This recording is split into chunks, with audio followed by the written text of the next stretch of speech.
사륙의 시대에 그 지상교회는 무엇을 해야 할까? 이제 이 본문의 말씀에서 이제 두 번째 인이 떼지는데요. 이 두 번째 인이 떼지는 것은 이제 붉은 말이 등장합니다. 첫 번째 인은 흰 말이 등장했고요.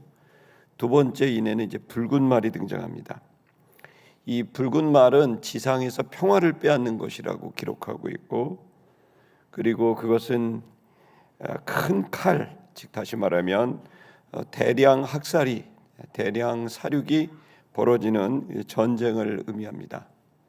그런 엄청난 국내전과 또 국제전의 큰 전쟁이 일어날 때 지상교회는 깨달음을 얻고, 그리고 이제 어떻게 처신해야 되는지에 대한 말씀이 이제 본문에 나와 있는 것입니다.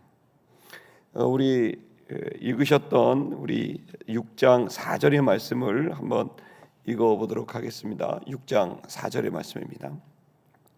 다 같이 6장 4절 읽겠습니다. 시작. 이에 말이 나오더라. 그 탄자가 허락을 받아 땅에서 화평을 제하여 버리며 서로 죽이게 하고 또 큰 칼을 받았더라.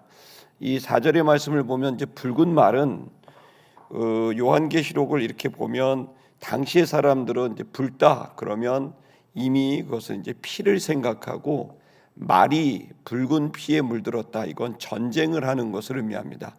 그러니까 우리는 요즘에는 이제 총과 뭐 대포, 탱크 이런 걸로 하지만 고대에서는 이제 말이 그 전투장에서 가장 중요하고, 그 말은 그 전투를 시행하면 그 말이 지나고 나면 수많은 사람들의 피가 그 말에 묻혀 있습니다. 그래서 붉은 말, 그런 뭐냐면 전쟁, 이 말입니다. 그래서 이제 붉은 말이 나왔고 거기에 탄자가 나왔고, 그 붉은 말을 탄 자는 전쟁하고 있는 사람입니다. 그 전쟁하고 있는 사람이 허락을 해서 땅의 평화를 제거했다. 이것은 말 그대로 전쟁입니다.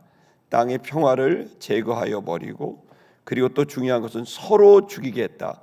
이 원문을 그대로 말하면 서로 죽이게 했다, 이 말입니다. 그러니까 이제 붉은 말을 탄 자는 전쟁이고 평화를 빼앗는 자인데, 그가 이 땅에서 하는 것은 사람과 사람이 서로 죽이게 하고, 나라가 서로 죽이게 하고, 민족과 민족이 서로 죽이게 하는, 그러니까 서로 죽이게 했다는 표현보단 서로 죽이게 했다, 이게 이제 직역입니다. 다시 말하면 집단적인 전쟁, 집단적인 전투, 요즘 말로 말하면 세계대전이라고 하는 그런 개념으로 여러분 정리하시면은 본문을 직역으로 잘 이해했다고 생각됩니다. 이 말씀을 그래서 사람들은, 여러 학자들은 이제 그 흰말을 그리스도로 보느냐 아니면 흰말을 그 적그리스도로 보느냐, 이것이 가장 큰 난해 구절이고, 두 번째에 있는 이 붉은 말은 뭐 난해 구절이 아니라 누구나 똑같은 해석을 합니다. 이것은 이제 대량 학살이 벌어지게 되는 큰 전쟁이 마지막 말세의 징조라고 이제 말씀하고 있습니다. 여러분, 주님이 역사를 마무리할 때, 인류의 구원을 마무리할 때, 재림을 하시기 직전에 이 세상에는 엄청난 전쟁이 벌어지고, 그리고 그 전쟁은 단순히 나라와 나라가 아닌 나라들과 나라들이 전쟁하는 거대한 세계 대전이 벌어질 것이라고 말했고, 그것은 이 땅의 화평을 빼앗아가고 대량 학살이 벌어지는, 사륙이 벌어지는 사륙의 시대가 도래하게 될 거라고 말씀하고 있습니다. 그래서 이것은 이제 고대에서는 뭐 이것이 이제 흰 말이 가지고 있는 것은 활이었고, 이 붉은 말은 큰 칼이었기 때문에 활을 주로 사용했던 대제국이 페르시아, 바사거든요. 그래서 이제 흰 말은 바사고, 또 그리고 이 붉은 말은 로마다. 로마는 이제 칼을 많이 사용했으니까요. 이렇게 얘기를 하지만 여러분, 요한계시록은 미래에 대한 얘기입니다. 그러니까 이미 지난 역사는 아니기 때문에 그런 해석은 무리가 있다고 봅니다. 그래서 이것은 이제 말 그대로 이제 흰 말과 붉은 말과 검은 말과 청황색 말이 이어져 있어요. 이것은 이제 이어져 있는 것은 연관이 되어져 있다고 봐야 되기 때문에, 그리고 또 이건 미래에 도래하게 될 거라는 징조에 대한 말씀이기 때문에, 우리는 이 말씀을 이제 구문론적으로 제가 여러분 말씀드린 대로 흰말은 그리스도일 가능성이 거의 없다라고 말씀드린 건 이 일곱이는 재앙과 징벌에 대한 것이고 또 어린 양이 그리스도가 이 인을 뗐기 때문에 인을 뗀 당사자가 나타나는 것은 이제 문맥에 맞지 않다. 그러면 이제 적그리스도라고 우리가 본다면 말하자면 이제 흰말은 승리자이고 또 승리할 자이니까요. 사람들이 볼 때 너무 대단해 보이고 성과가 있고 능력이 있는 사람이 등장하게 되고 그런데 그 사람을 자세히 보니까 손에 활을 쥐고 있는 것을 봐선 그 사람은 사람들에게 대단한 호감을 사고 대단한 인기를 얻는 그러한 영웅이지만 그 영웅은 사실 사람들에게 죽음을 가져오게 하는 위험한 인물이었다는 것입니다. 사람들은 인류는 속을 겁니다. 너무나 착해 보이고 너무나 선해 보이고 너무나 유능해 보이고 그리고 성과를 실제로 내는 사람이기 때문에 사람들은 그 영웅이 세상을 구원하고 세상에 기여할 거라고 생각하지만 여러분 마지막 시대에 온 인류는 속게 될 겁니다. 그 흰 말을 타고 대단해 보이고 멋져 보이는 그는 이제 인류에게 죽음을 가져오게 되는 위험한 인물입니다.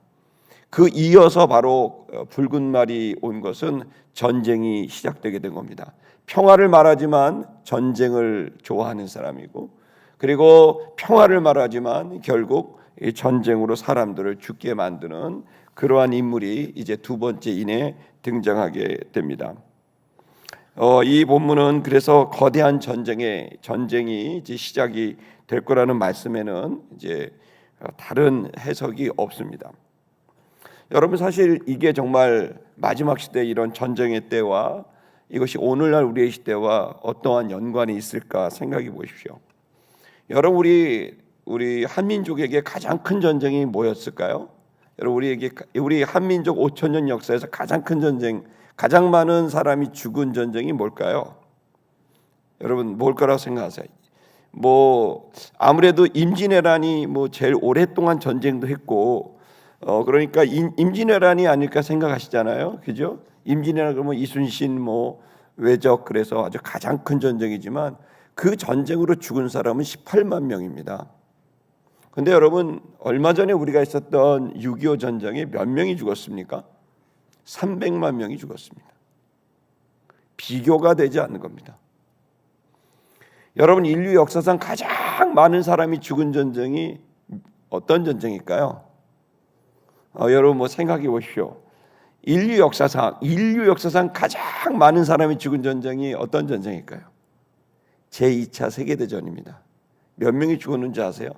7,200만 명이 죽었어요. 7,200만 명이 죽었어요. 2차 세계대전에만. 우리 민족은 그 전쟁과 그리고 6.25를 한꺼번에 겪어서 지난 80년 안에 5,000년 역사에서 가장 많은 사람이 죽은 여러분 그 해를 맞이했어요. 그걸로 끝났나요? 그렇지 않죠. 여러분 매년 이렇게 전쟁에 대한 그런 연구소가 호주의 연구소가 발표를 했는데 여러분 2023년에 몇 명이 전쟁으로 죽었는 줄 아세요? 24만 명. 여러분 지금도 전쟁이 일어나고 있어요. 우크라이나, 그다음에 이스라엘, 아프리카의 내전. 여러분 지금 매년 20만 명 넘는 사람이 죽어가고 있다는 게 충격적입니다. 우리는 지금 이 전쟁이 지난 우리가 100년 안에 인류의 역사가 지금까지 진행해 오면서 가장 많이 죽은 100년이 언제인 줄 아세요? 바로 우리가 살고 있는 지금입니다. 인류 역사상 가장 많은 사람이 전쟁으로 죽고 재난으로 죽은 것까지 합치면 여러분 이번에 튀르키예도 갔다 왔지만 지난 몇 년 전에 여러분 20만 명이 죽었잖아요. 여러분 말도 안 되는 그러한 전쟁과 지진으로 수많은 사람이 죽어가고 있는 그런 전쟁입니다. 그런데 여러분 참 놀랍잖아요. 이렇게 많은 사람을 죽이는 사륙의 시대인데 이때가 인류가 가장 발전한 때예요. 사람들은 가장 고상한 학문을 갖고 공교육이 대부분 이루어지게 있고 그리고 다양한 국제기구들, 뭐 유엔을 비롯한 그런 기구들이 그렇게 많지만, 그렇게 똑똑하고 그렇게 위대한 학자들이 많고 그렇게 평화를 갈구하지만, 여러분 역설적이게도 그렇게 많이 죽어가고 있는 세대가 지금이라는 것입니다. 이건 이미 우린 다니엘서를 통해 사람들이 빨리 왕래하며 지식이 팽창하게 될 것이고, 수많은 사람들이 전쟁으로 죽어가게 될 것이고, 평화를 말하는 흰말을 탄 자가 평화를 말하지만 결국에는 붉은 말을 탄 이 전쟁과 사륙의 시대가 도래하게 된다는 것이 이 성경이 예언하고 있는 것인데, 이것이 과한 해석일까요? 이렇게 해석을 하면 사람들이 생각할 때 이것은 세대주의 해석이야, 이것은 좀 과한 해석이야, 이렇게 말하지만, 제가 이 예언의 말씀들을 가지고 데이터를 갖고 이렇게 조사하고 연구해 보면, 여러분 지난 100년, 여러분 지난 80년 안에 여러분 이 예언의 말씀 7인에 해당하는 일들이, 지진을 비롯한 수많은 전쟁과 관련된 일들이 지금 벌어지고 있다고 해도 과언이 아니고, 저는 분명히 그렇다고 믿고 있습니다. 그리고 여러분, 사람들은 이제 제3차 세계대전이 터지게 된다면 인류는 돌이킬 수 없는 재난을 맞이할 거라고 생각합니다. 여러분, 3차 세계대전, 근데 이 전쟁이 어디에서 일어나는 걸까요? 여러분, 지상교회를 살고 있는 여러분, 지금 여러분 우리가 관심을 기울여야 될, 깨어서 영적으로 깨어서 봐야 될 한 땅이 있습니다. 그 땅에 여러분들은 생각을 한번 모아서 보셔야 됩니다. 그 땅은 바로 성경이 예언한 바로 홀리랜드, 바로 팔레스타인이고 이스라엘 땅입니다. 놀랍게도 사람들은 제3차 세계대전이 일어난다면 바로 그 땅 이스라엘 홀리랜드, 그 팔레스타인 땅에서 3차 세계대전이 일어날 가능성이 높다고 얘기합니다. 지금까지 중동전쟁이 4번째까지 벌어졌거든요. 이번에 이제 5번째 전쟁이라고 좀 표현할지 안 할지는 모르겠지만, 이번에 가자지구와의 전쟁, 또 하마스와의 전쟁, 이런 것들이 여러분 지금은 사실은 이제 중동 이제 5차 전쟁이라고 보기는 어렵습니다. 왜냐하면 집단적으로 전쟁한 건 아니니까요. 그래서 지금 5차 전쟁은 아니지만 이렇게 말합니다. 중동 5차 전쟁이 벌어지면 그것은 곧 세계 3차 대전이 될 것이다.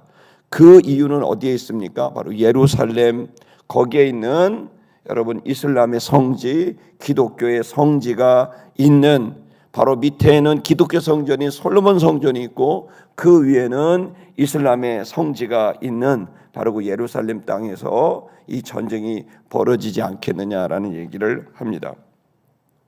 참 신기하게도 성경은 바로 예루살렘, 이 홀리랜드에서 전쟁이 일어나는데 열국이 이 전쟁에 참여할 거라고 예언하고 있습니다. 이 예언은 구약 성경에 너무너무 많이 나옵니다.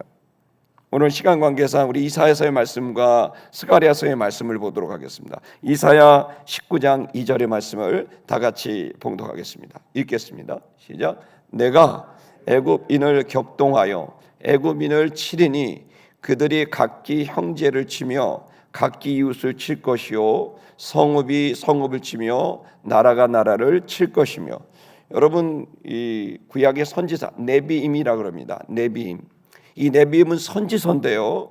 대선지, 소선지라 해서 분량에 따라서 이 선지서가 있는데, 이 선지서의 내용에서 상당 부분이 전쟁에 관련된 내용이고, 그 전쟁은 대제국의 전쟁입니다. 이집트가 대제국이었고요, 페르시아가 그랬고, 아시리아가 그랬고, 그리스가 그랬고, 로마가 그렇습니다.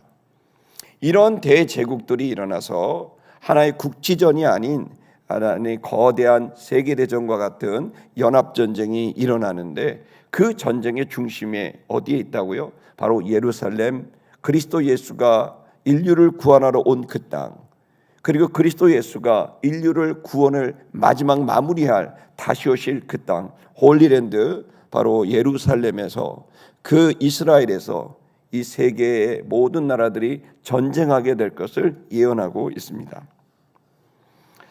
스가랴 14장 13절의 말씀도 한번 볼까요? 스가랴 14장 13절입니다. 읽겠습니다. 시작. 그 날에 여호와께서 그들을 크게 요란하게 하시리니 피차 손으로 붙잡으며 피차 손을 들어 칠 것이며.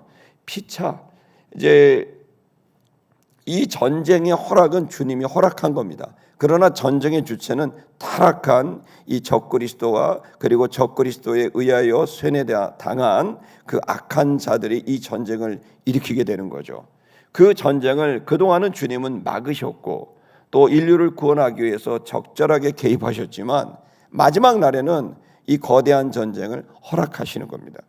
그리고 이 전쟁이 결국 인간이 인간 스스로를 심판하게 되는, 스스로를 멸망하게 되는 이 거대한 전쟁이 인류에 기다리고 있다고 얘기하고 있습니다. 그러면서 그렇게 피차 손으로 잡으며 학살하기 시작할 거라고 예측하고 있습니다.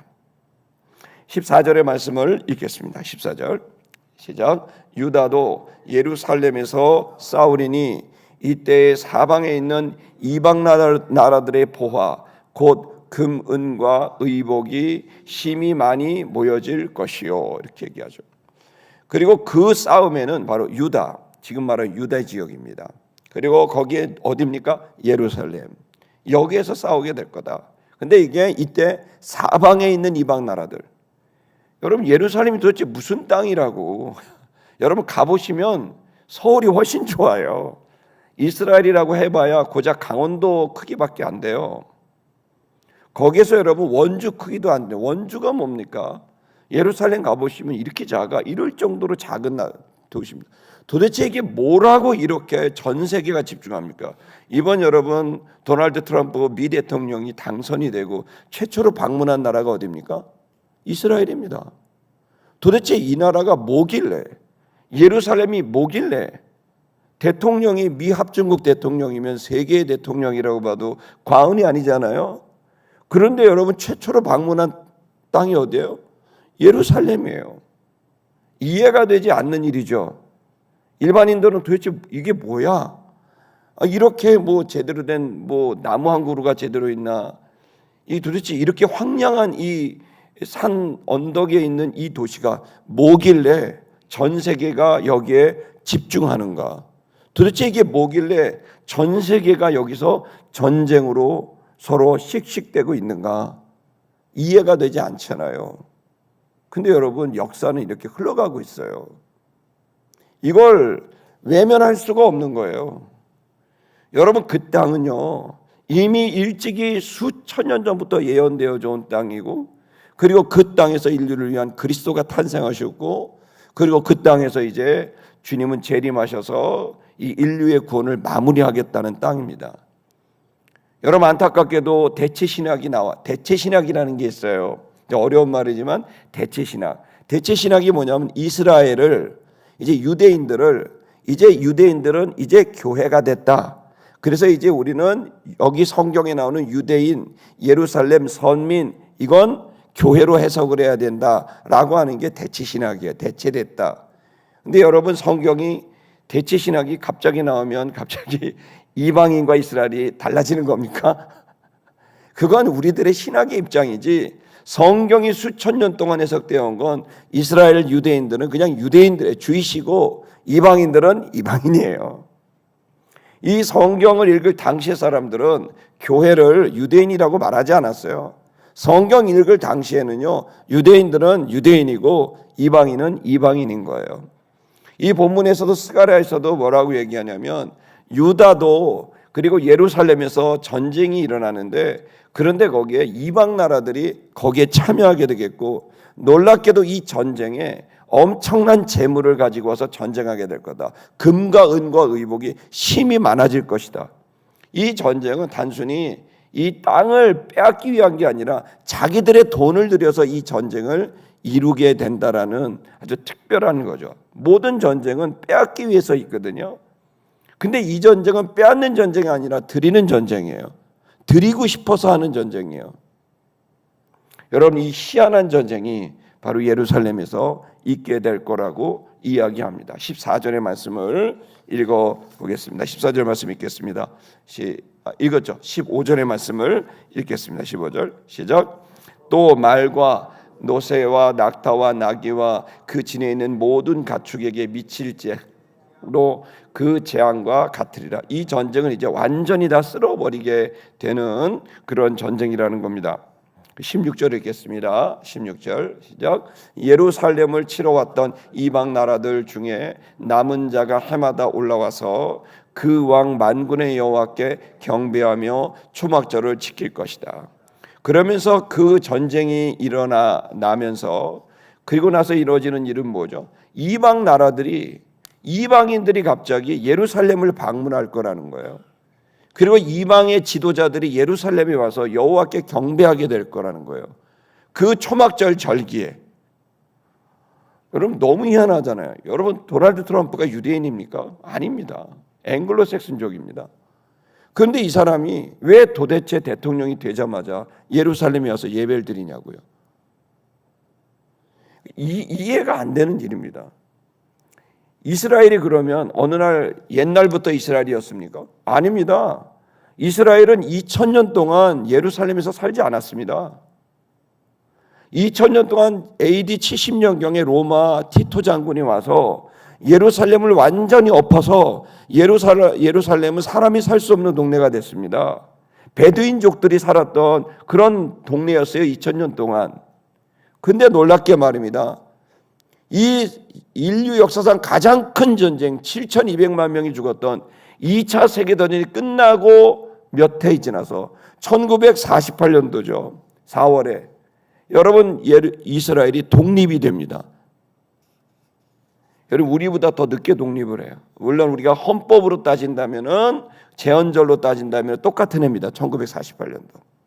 근데 우리는 1945년도로 얘기하고 진보권은 이제 그 상해 임시정부를 생각을 하지만 그러나 공식적으로 자기네 땅 국가의 3대 요소인 땅이 있고 국민이 있고 주권이 있는 이렇게 된 거는 1948년도에 이스라엘이 갑자기 독립을 합니다. 원래는 영국이 가지고 있었던 그 이제 식민지 땅이었는데 그러면서 여러분 어떻게 합니까? 그러고 나서 거기서부터 그 이듬해 바로 중동 1차 전쟁이 일어나면서 중동 지역에 있는 나라들이 연합을 해서 이스라엘을 몰아내려고 1차 전쟁을 하지만 오히려 이 약속 너무나 작은 이스라엘 백성들이 오히려 80% 이상의 국토를 차지해버리는 전쟁의 대승리를 거둡니다. 기적의 전쟁은 4차 전쟁 내내 됩니다. 절대로 이스라엘은 숫자로 보면 이길 수가 없습니다. 옆에 이집트 있죠. 요르단 있죠. 레바논 있죠. 시리아 있죠. 여러분 그 옆에는 이란 있죠. 이라크 있죠. 튀르키예 있죠. 사우디아라비아 있죠. 여러분 이스라엘이 무슨 수를 이깁니까? 4번의 중동 전쟁 중에 패배한 적이 없고 전쟁을 일으키면 이스라엘이 더 많은 국토를 빼앗는 있을 수 없는 승리가 계속되고 있어요. 여러분 이러한 나라는 전무후무한 나라인 거예요. 이런 얘기를 하면 이스라엘을 너무 영웅시하는 거 아니야? 아니요. 객관적인 얘기인 거예요. 지금도 여러분 강원도보다도 적은 이 땅, 여러분 800만 명밖에 되지 않은 이 땅이 여러분 수도 서울이 1000만입니다. 그 나라를 누구도 건드리지 못하는 거예요. 1000만도 안 되는 이 나라를. 도대체 무엇일까요? 그 이유가. 도대체 왜 예루살렘에서 뭔가 석유를 얻으러 옵니까? 보석을 얻으러 옵니까? 모두 돈을 싸들고 예루살렘을 갑니다. 이방의 나라들이 그 앞에 경배합니다. 초막절기를 지킵니다. 오순절기를 지킵니다. 유월절기를 지킵니다. 도대체 왜 이런 일이 벌어질까요? 이건 이미 일찍이 예언하고 있어요. 17절을 읽어보겠습니다. 17절 시작. 땅에 있는 족속들 중에 그 왕 만군의 여호와께 경배하러 예루살렘에 올라오지 아니한 자들에게는 비를 내리지 아니하실 것이요. 놀랍습니다. 그렇게 예루살렘에 올라와서 예배드리지 않는 경배하지 않는 나라는 오히려 가난에 찌들고 어려움을 겪게 될 것이나 그 예루살렘에 올라와 경배한 나라들은 복을 받게 된다는 거예요. 있을 수 없는 일이거든요. 이 예언이 있는 겁니다. 18절의 말씀을 읽어보겠습니다. 18절 시작. 만일 애굽 족속이 올라오지 아니할 때에는 비 내림이 있지 아니하리니 여호와께서 초막절을 지키려 올라오지 아니하는 이방 나라들의 사람을 치시는 재앙을 그들에게 내리실 것이라. 희한합니다. 그래서 이 이방 나라들 중에 이스라엘 땅에 찾아와 그 앞에 경배하는 나라들마다 복을 받지만 그렇지 않은 나라들은 어려움을 겪게 될 거라고 예언하고 있습니다. 19절 말씀 보겠습니다. 19절 시작. 애굽 사람이나 이방 나라 사람이나 초막절을 지키러 올라오지 아니하는 자가 받을 벌이 그러하니라. 벌을 받게 될 거다. 20절 읽겠습니다. 20절 시작. 그날에는 말 방울에까지 여호와께 성결이라 기록될 것이라. 여호와의 전에 있는 모든 솥이 제단 앞 주발과 다름이 없을 것이니 그날에는 이제 이방인들이 올라오는 그때에는 모두 성결이라고 써야 된다. 여호와께 성결. 그 여호와께 성결이라고 써 붙이게 될 거다. 이 무슨 말입니까? 이제는 수많은 이러한 마지막 때가 된다면 우리가 가장 초점을 맞춰야 될 게 무엇이다? 성결이라는 것을 말하고 있는 거예요. 우리 20절의 말씀을 봤습니다. 제가 말씀드린 대로 지금 우리는 이 전쟁의 해에 대한 생각을 해야 됩니다. 분명히 지난 100년 동안 인류는 가장 발전한 해를 맞이하고 있지만 이 지난 100년 동안 인류는 처음으로 신을 거부했습니다. 인류 역사상 신을 거부한 시대는 한 번도 없었는데 지난 100년 전부터 인류는 신을 거부했고 신이 없는 인본주의가 온 세상을 세속주의가 지배하고 있습니다. 그리고 그 결과 사람들은 유토피아가 도래할 것이고 기술을 통해 과학을 통해 그들은 가장 아름답고 아주 위대하고 아주 보기 좋은 나라가 문명이 만들어질 거라고 얘기했지만 지난 100년은 인류 역사상 가장 많은 사람이 죽어갔습니다. 2차 세계대전 뿐입니까? 여러분 6.25는 어떻습니까? 월남전은 어떻습니까? 걸프전은 어떻습니까? 수도 없는 전쟁이 지금도 계속해서 벌어지고 수를 셀 수 없을 만큼 많은 젊은이들이 죽어갔어요. 이 사륙의 시대가 됐다는데 인간은 가장 아름다운 걸로 덫을 하고 있습니다. 이렇게 많이 사람을 죽일 수가 있는 겁니까? 지금도 우크라이나에서 여러분 우리의 북한에 있는 청년들이 1000명, 2000명이 총알바지로 죽어가고 있습니다. 우리는 지금 이 대한민국을 지키고 있는 군인들이 사실은 여러분 전쟁이 없어서 그렇지 왜 전쟁이 없었습니까? 연평해전이 있었고요. 포격이 있었고요. 지금도 젊은이들이 나라 지켜서 죽어가고 있는 이 일들이 있는데 언제 터질지 모릅니다. 핵미사일 하나가 수도권에 하나 떨어지면 우린 다 몰살입니다. 그걸 막을 길이 없습니다. 우리나라가. 지금 우리는 순간 잘못된 판단 하나를 누군가가 하게 되면 바로 이 성경이 예언된 대로 붉은 말이 허락을 하면 붉은 말이 악령이 그 사람 마음에 들어가서 그 지도자의 마음을 완전히 무너지게 만들면 인류는 돌이킬 수 없는 사륙의 시대로 맞이할 수 있고 여러분 그 일이 우리도 전 세계도 놓여져 있습니다. 그러므로 여러분 이 시간 우리는 깨어 일어나야 될 줄 믿습니다. 흰말처럼 위대한 영웅이 우리에게 뭔가를 구원할 것처럼 얘기하지만 여러분 그럴 때 우리는 흔들지 말고 주 예수 그리스도만이 우리의 구원해 주라는 사실을 믿고 믿음으로 가기를 축복합니다. 더불어 붉은 말을 탄 자가 와서 이 땅에 전쟁을 일으키고 위협을 하고 불안하게 할 때 여러분 우리는 어떻게 될까요? 다른 게 아닙니다. 사륙의 시대, 사람을 죽이는 시대 때는 지상의 교회는 사람을 살려야 합니다. 이미 여러분 우리는 4장과 5장에서 봤습니다. 그리고 2장과 3장에서 봤습니다. 그것은 바로 교회들이 이 마지막 시대 해야 될 일은 이 7인의 마지막 재앙은 구원이 끝나버리는 구원의 천국의 문이 닫혀버리는 그러한 시대이니 천국의 문이 닫히기 전에 지옥의 문이 활짝 열리고 천국의 문이 닫히기 전에 우리는 사람들을 살려야 되는데 초점을 맞춰야 됩니다. 저는 시티미션교회 담임 목사님으로서 여러분에게 좀 제 마음을 좀 한번 전하고 싶습니다. 시티미션교회는 분위기가 너무 좋습니다. 주일날 보면 너무너무 행복해 보이세요. 모이면 식사도 하고 교제도 나누고 너무너무 예배 드릴 때 정말 영으로 진리로 정말 잘 예배 드리세요. 근데 제 마음에 불편한 게 있어요. 너무 분위기가 좋아요. 이게 왜 불편한 줄 아세요? 왜 영혼을 살릴 생각을 안 하세요? 전도를 하셔야죠. 우리가 여기 모인 이유가 뭡니까? 좋은 건 어차피 천국에 갑니다. 우리가 지상의 교회가 해야 될 일은 이 사륙의 시대, 죽음의 시대에 사람을 살려야죠. 우리는 모여서 해야 될 일이 정해져 있는 사람들입니다. 여기가 천국이 아닙니다. 우리의 천국은, 가야 될 천국은 도래하고 있습니다.